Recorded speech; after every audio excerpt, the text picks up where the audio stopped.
Olá, muito boa noite. Boa noite, pessoal. Na Semana Mundial de Conscientização sobre o Autismo, o Fantástico foi até os Estados Unidos para mostrar um laboratório que está na vanguarda das pesquisas sobre esse transtorno, que permanece um mistério para a ciência. E quem chefia os estudos? Um pesquisador brasileiro. Sob o sol da Califórnia, um surfista brasileiro chefia um laboratório de vanguarda.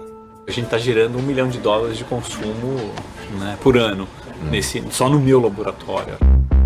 Nesse prédio, em San Diego, quase na fronteira com o México, cientistas do mundo todo trabalham para desvendar um enigma do cérebro humano: o autismo. Existem 2 linhas de pesquisa no laboratório, né? Então, uma delas procura entender qual que é a base biológica do autismo, então vai tentar entender qual que é a contribuição de cada gene, de cada mutação, né? Como que essa mutação afeta a célula do cérebro. A outra linha é a busca por remédios. Novos medicamentos que sejam mais específicos, que sejam mais eficazes, né, no tratamento do autismo. Esse é o jeito moderno de pensar no autismo, porque já existiu cada teoria furada, que a culpa era de vacinas e até que a culpa era da mãe, por ser fria demais com o filho. No Brasil, esse neurologista se lembra desses absurdos todos e explica qual é a definição mais atualizada de autismo, que varia de pessoa para pessoa, mas tem algumas características gerais. Um distúrbio da comunicação, da interação social e do comportamento.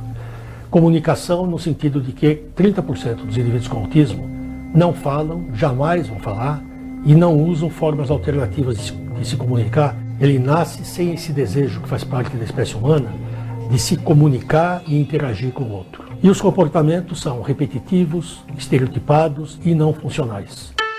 Tudo começa ainda na barriga da mãe. O autismo ele é fruto de algo que acontece no cérebro muito precocemente na sua formação, no primeiro trimestre. Para desvendar o autismo, é preciso ver o que acontece lá dentro do cérebro. Mas o acesso é difícil e é perigoso mexer no cérebro. A saída é usar cérebros de cadáveres ou de animais de pesquisa. Mas o cérebro de um morto não é igual ao de um vivo. E o cérebro de um rato não é igual ao nosso. Por isso, laboratórios como o do professor Alisson usam uma solução mais moderna: mini-cérebros humanos. Mas como é que é um mini-cérebro? Dá para pegar? Dá para ver?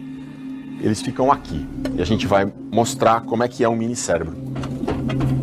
O que tem aqui, Priscila? Centenas de mini-cérebros. Cada bolinha dessa aqui é um mini-cérebro. Posso pegar? Pode pegar. Então, literalmente, eu tenho na minha mão direita centenas de mini-cérebros humanos. Esses daqui são de indivíduos autistas. Para chegar nesses mini-cérebros, os cientistas usam um truque tão importante que recebeu o Nobel de Medicina em 2012. O truque se chama reprogramação de células. Funciona assim. Os pesquisadores partem de células de uma pessoa, normalmente da pele ou da polpa do dente. Essas células são processadas para voltar a um estágio primitivo, o de célula-tronco. Célula-tronco é aquela que pode se transformar em qualquer tipo de célula. Então a equipe pega as células, que agora viraram células-tronco, e usa um coquetel químico para que elas se transformem em células de cérebro. O minicérebro ele começa a partir de uma célula única, né? Então ele começa invisível, né, a olho nu, mas conforme o tempo passa ele vai se multiplicando, aquela célula vai se multiplicando. Resultado, um minicérebro. E dá até para fazer eletroencefalograma. Eles usam um sistema como esse aqui. A gente vê as placas, vê os eletrodos. Quem diria, né? Dá para fazer eletroencefalograma super delicado de um minicérebro. Uma dúvida ética. Se o minicérebro tem atividade elétrica, então ele está pensando? Essa é uma boa pergunta, na verdade a gente não sabe responder, né? Tem uma nova tecnologia que é uma forma de criar esses minicérebros que chegam a ter um nível de atividade elétrica semelhante a um cérebro de um bebê prematuro, por exemplo, né? Então seria o começo do que a gente chama de uma atividade mental ou até um pensamento. Mas não são só as questões da ciência que ocupam a mente do professor. Tem também o dia a dia, a vida no sul da Califórnia, com a mulher, Andrea, e o filho, Ivan. Andrea era modelo. Foi até garota do Fantástico. Andrea Coimbra. Conheceu Alisson há 7 anos, quando já tinha o Ivan, que na época estava com 4. Eu conheci o Alisson na televisão. Ele estava noticiando que ele tinha curado um neurônio autista em laboratório. O grande desafio agora é fazer uma triagem de novas drogas na esperança de conseguir descobrir um novo remédio. Anotei esse nome difícil, Alisson Muotri, para pesquisar depois. Né, Ivan? Então o Ivan é o cupido dessa história. O Ivan tem um tipo de autismo severo. Ele tem uma série de dificuldades, né, de aprendizado, de convivência, de dependência para a vida, né, para fazer as coisas mais simples, como escovar o dente de manhã, se preparar para o colégio, né? Então sempre tem que ter alguém com ele, né? O Alisson e a Andrea se casaram, e o cientista que pesquisava o autismo virou pai de um menino com autismo.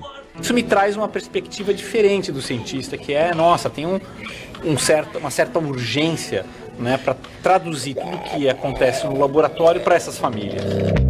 No laboratório, muitas descobertas, como a de que a chave do autismo pode estar em partes do nosso DNA que eram consideradas, entre aspas, lixo, sem função.